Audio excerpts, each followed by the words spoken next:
Hello viewers, எல்லாருக்கும் வணக்கம். நம்ம இந்த வீடியோவில் 18th December 2023 மார்க்கெட் அப்டேட்டை பார்க்கலாம்.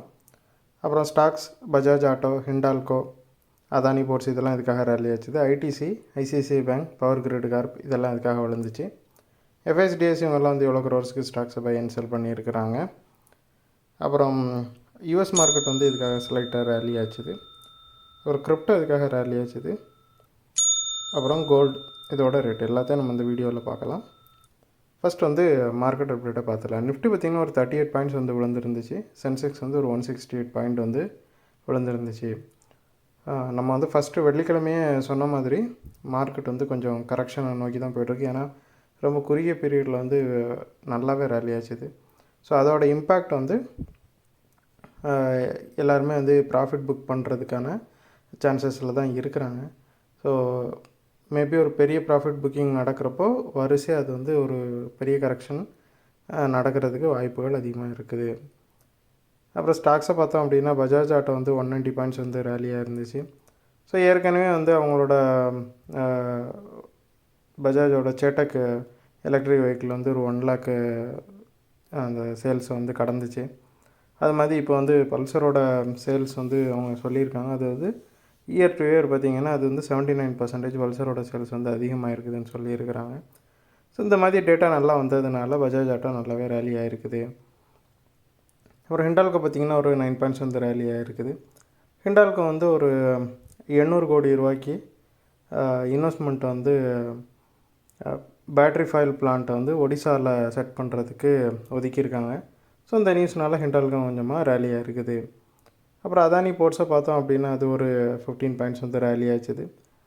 ஸோ ஒரு 2-3 டேஸ்க்கு முன்னாடி வந்து அவங்க வந்து ஒரு 49% ஸ்டேக்கை வந்து அதானி 800 கண்டெய்னர் டெர்மினல் ப்ரைவேட் லிமிட்டெடில் வந்து ஒரு 247 கோடி ரூபாய்க்கு வந்து விற்றாங்க. அதனால கொஞ்சம் பார்த்திங்கன்னா ஒரு 2 நாளாக ஸ்லைட்டாக கரெக்டாக ஆயிடுச்சுது. அதுக்கப்புறம் வந்து இப்போது அவங்களோட போர்டு வந்து ஒரு 5250 கோடி ரூபாய்க்கு ஃபண்ட் ரைஸ் பண்ணுறதுக்கு, அதாவது பாண்ட்ஸ் வழியாகவும் ப்ரிஃபர்ட் ஸ்டாக்ஸ் வழியாகவும் ஃபண்ட் ரைஸ் பண்ணுறதுக்கு அலோவ் பண்ணியிருக்கிறாங்க. அந்த அப்ரூவல் கொடுத்ததுனால பார்த்திங்கன்னா அதானி போர்ட்ஸ் வந்தமாக கொஞ்சமாக ரேலியாக இருக்குது. அப்புறம் ஐடிசியை பார்த்திங்கன்னா ஒரு 15 பாயிண்ட்ஸ் ஒரு 6 பாயிண்ட்ஸ் வந்து விழுந்துருக்குது. ஸோ அதுக்கு ரீசன் என்னென்னு பார்த்திங்கன்னா ஐடிசியோட ஷேர் ஹோல்டர் B8, அதாவது பிரிட்டிஷ் அமெரிக்கன் டொபாக்கோங்கிற கம்பெனி ஒரு 29% ஸ்டேக்கை வந்து விற்கிறதா இருக்கிறாங்க. ஸோ அனலிஸ்ட்டில் என்ன சொல்கிறாங்கன்னா இவங்க இப்படி 29% ஸ்டேக் வந்து ஆஃப்லோட் பண்ணுறதுனால பெரிய இம்பேக்ட் இருக்காதுன்னு சொல்கிறாங்க. ஸ்டில் வந்து மார்க்கெட் வந்து இந்த நியூஸை கேட்டதுமே கொஞ்சமாக ரியாக்ட் பண்ணியிருக்குது. அப்புறம் ஐசிஐசிஐ பேங்க் பார்த்திங்கன்னா 15 பாயிண்ட்ஸ் வந்து விழுந்துருக்குது. ஐசிஐசிஐ பேங்க் வந்து 52 வீக் ஹையில் இருந்துச்சு. இப்போ வந்து ப்ராஃபிட் புக்கிங் போய்ட்டுருக்குது. அப்புறம் பவர் கிரிட் கார்ப்பை பார்த்தோம் அப்படின்னா 5 பாயிண்ட்ஸ் வந்து விழுந்துருக்குது. ஸோ அங்கேயும் சேம் நியூஸ் தான். அது 52 வீக் ஹையில் இருந்துச்சு. ப்ராஃபிட் புக்கிங்னால் விழுந்துருக்குது. எஃப்ஐஸை பார்த்தோம் அப்படின்னா அவங்க ஒரு 33 கோடிக்கு வந்து செல் பண்ணியிருக்கிறாங்க. ஒரு 6 நாளாக கண்டினியூஸாக பை பண்ணிகிட்டு இருந்தாங்க. இப்போ வந்து முறையாக செல் பண்ணுறாங்க. டிஐஎஸ் வந்து ஒரு 413 கோடிக்கு பை பண்ணியிருக்கிறாங்க. இவங்க வந்து வெள்ளிக்கிழமை வந்து செல் பண்ணியிருந்தாங்க, இப்போ பை பண்ணியிருக்காங்க. ஸோ எஃப்ஐஎஸும் வந்து எகெயின் வந்து செல்லிங் மோடுக்கு போயிருக்காங்க.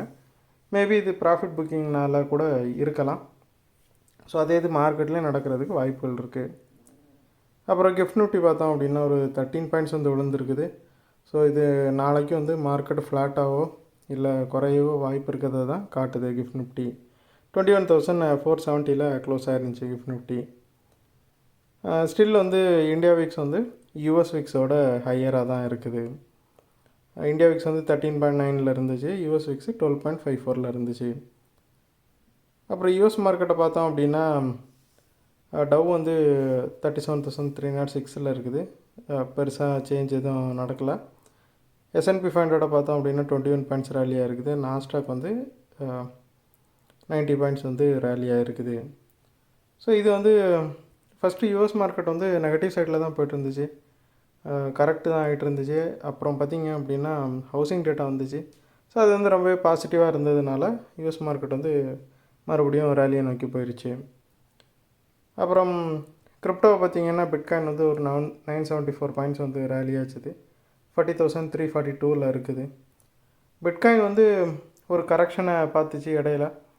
நல்லா 43,000 கிட்ட போனது, ஒரு நல்ல கரெக்ஷனை பார்த்துச்சு. எகைன் நல்லா 42,000க்கு கீழே வந்துச்சு. எகைன் வந்து ஸ்லைட்டாக ரேலி ஆகிட்டு இருக்குது, அதாவது ரெக்கவர் ஆகிட்டு இருக்குது. மேபி இது வந்து 45,000 வரை போகலாம் அப்படின்னு எதிர்பார்க்குறாங்க.